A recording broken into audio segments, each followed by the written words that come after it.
मुख्यमंत्री देवेंद्र फडणवीस यांच्या सोलापूर दौऱ्याच्या पार्श्वभूमीवर पालकमंत्र्यांनी घेतली तातडीची बैठक. तयारीचा आढावा. राज्याचे मुख्यमंत्री देवेंद्र फडणवीस यांच्या मंगळवार दिनांक 28 एप्रिल रोजी नियोजित सोलापूर जिल्हा दौऱ्याच्या अनुषंगाने आज सोलापूर येथे पालकमंत्री जयकुमार गोरे यांच्या अध्यक्षतेखाली तातडीची बैठक पार पडली. या बैठकीत जिल्ह्यातील पदाधिकारी, लोकप्रतिनिधी तसेच पक्षाचे विविध स्तरांवरील प्रमुख कार्यकर्ते मोठ्या संख्येने उपस्थित होते. बैठकीदरम्यान मुख्यमंत्री यांच्या दौऱ्याचे पूर्वनियोजन, कार्यक्रमाची रूपरेषा, सुरक्षा व्यवस्था, वाहतूक नियोजन तसेच जनसंपर्काच्या विविध बाबींवर सविस्तर चर्चा करण्यात आली. दौरा यशस्वी आणि सुरळीत पार पडण्यासाठी प्रत्येक विभागाला स्वतंत्र जबाबदाऱ्या देण्यात आल्या असल्याची माहिती बैठकीत देण्यात आली. यावेळी उपस्थित पदाधिकाऱ्यांना मुख्यमंत्री यांच्या कार्यक्रमात जास्तीत जास्त नागरिक आणि कार्यकर्त्यांची उपस्थिती सुनिश्चित करण्याच्या सूचना देण्यात आल्या.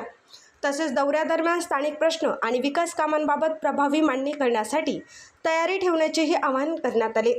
बैठकीत सोलापूर शहर आणि जिल्ह्यातील विविध विकास कामांचा आढावा घेण्यात आला असून मुख्यमंत्री यांच्या भेटीदरम्यान काही महत्त्वपूर्ण घोषणा होण्याची शक्यता व्यक्त करण्यात आली.